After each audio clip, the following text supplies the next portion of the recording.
नमस्कार, doctor mommy चॅनलमध्ये तुम्हा सर्वांचं खूप खूप खूप स्वागत आहे। मी डॉक्टर पंकजा पाटील साळुंखे। मी एक बालरोगतज्ञ आहे आणि एका चिमुकलीची आईसुद्धा। आपल्या या चॅनलमध्ये आपण आई आणि बाळ यांच्या वेगवेगळ्या समस्या आणि त्यावरील उपाय या विषयावरती बोलत असतो। पहिल्या 6 महिन्यानंतर बाळाला काय खायला द्यायचं हे तर मी तुम्हाला सांगितलंच आहे, परंतु बाळाचं वजन वाढण्यासाठी आपल्याला काय करता येईल, बाळाला काय खायला देता येईल ह्याविषयी आपण आज बोलणार आहोत। चला तर मग सुरू करूया।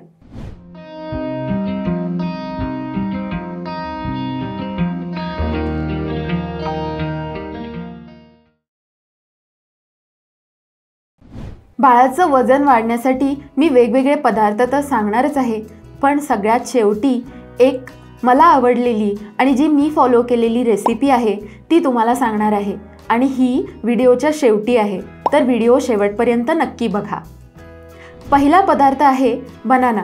बनाना म्हणजेच केळ। केळामध्ये खूप कॅलरीज असतात, तसेच कार्बोहायड्रेट्स असतात, शुगर असते जी बाळाच्या आरोग्यासाठी योग्य असते, याच्यामुळे वजन वाढतं। बाळाला आपण बनानाची प्युरी करून देऊ शकतो। दुसरा पदार्थ आहे स्वीट पोटॅटो म्हणजेच रताळे। रताळेमध्ये vitamin A, vitamin C, folic acid यासारखे पदार्थ असतात। याशिवाय ते बनवायलाही सोपं असतं आणि बाळाच्या आतड्यांना ते पचवायलाही अगदी सोपं असतं। तिसरा पदार्थ आहे बटाटा म्हणजेच पोटॅटो। आपल्या सगळ्यांना माहिती आहे की पोटॅटोमुळे नक्की वजन वाढतं। या पोटॅटोला आपण वेगवेगळ्या पदार्थांमध्ये मिक्स करू शकतो, जसं की राईस किंवा मूग डाळ, आणि वेगवेगळ्या खिचडी बनवताना पोटॅटोचा वापर करू शकतो। जर तुमचं बाळ 9 महिन्यापेक्षा मोठं असेल तर आपण बाळाला फिंगर फूड्स म्हणून अगदी बटाट्याचे फ्राईज करून देऊ शकतो। चौथा पदार्थ नाचणी। नाचणीमध्ये प्रोटीन्स, फायबर्स, कॅल्शियम अगदी योग्य प्रमाणात असतं। या नाचणीची तुम्ही अगदी लहान बाळासाठी म्हणजे 6 ते 9 वयोगटात खीर बनवून देऊ शकता, आणि जर बाळ त्यापेक्षा मोठं असेल तर नाचणीची भाकरी त्याला चघळायला देऊ शकता। याच्यामुळे त्याचं टीथिंग किंवा चुईंग चांगलं होईलच, प्लस त्याला चांगलं न्यूट्रिशनही मिळेल। पाचवा पदार्थ आहे डाळ। डाळीमध्ये मूग डाळ ही अतिशय बनवायला सोपी आणि इझिली डायजेस्टिबल आहे, म्हणजेच पचायलाही हलकी असते। याची आपण खिचडी बनवू शकतो। याशिवाय हळूहळू इतर डाळी आपण बाळाला इंट्रोड्यूस करू शकतो। 6वा पदार्थ आहे फ्रूट्स म्हणजे फळं। वेगवेगळी फळं जसं मी सांगितलं, बनाना, पपई, मँगो, चिकू यासारखे पदार्थ बाळाला प्युरी फॉर्ममध्ये आपण देऊ शकतो। याच्यामध्ये कोणत्याही प्रकारची साखर ॲड करायची नाही। हवं तर तुम्ही ब्रेस्ट मिल्क किंवा फॉर्म्युला फीड, आणि अगदीच शक्य नसेल तर थोडंसं काऊ मिल्क 2-3 चमचे घालून त्याची प्युरी बनवू शकता, किंवा बॉइल्ड वॉटरही वापरू शकता, परंतु पाण्याचं प्रमाण यामध्ये जास्त नको। आणि 7वा पदार्थ घी। घी म्हणजेच तूप। बाळाचं डोकं हे पहिल्या 2 वर्षामध्ये 80 ते 90% प्रमाणामध्ये बनत असतं, आणि मेंदूमध्ये सगळ्यात जास्त प्रमाणात फॅट्स असतात।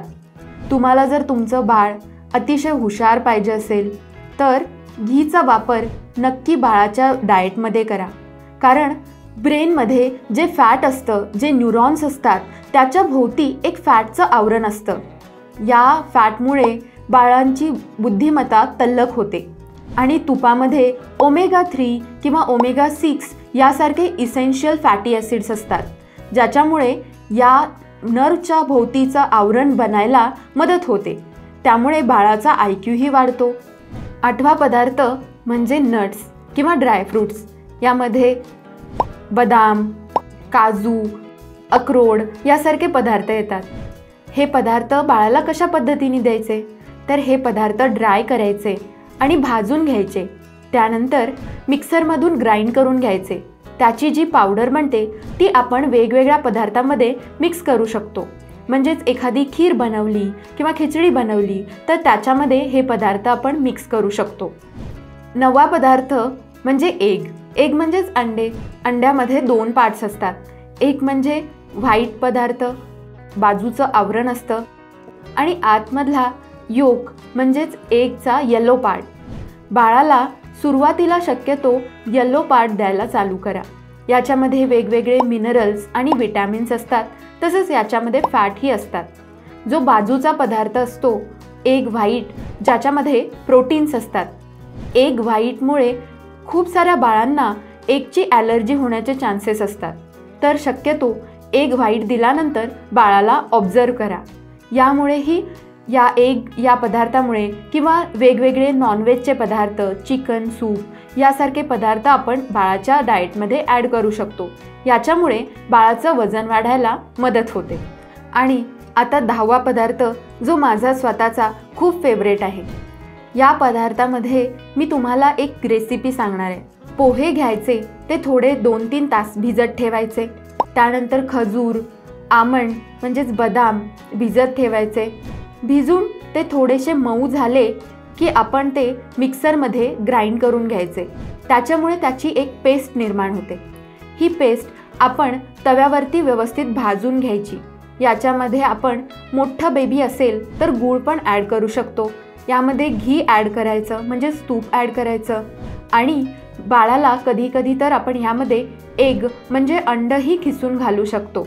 हा पदार्थ अतिशय योग्य आहे, पोषण द्रव्यांनी भरलेला आहे आणि तुमच्या बाळाला टेस्टलाही नक्की आवडेल. तर हा पदार्थ बनवून झाल्यावर अगदी आनंदाने बाळाला खायला घाला. माझ्या बाळाला तर हा पदार्थ खूप आवडतो. तुमच्या बाळालाही नक्की आवडेल. तर मग नक्की ट्राय करा. आणि अशाच हेल्पफुल इन्फॉर्मेटिव्ह व्हिडिओसाठी डॉक्टर मॉमी चॅनलला नक्की सबस्क्राईब करा.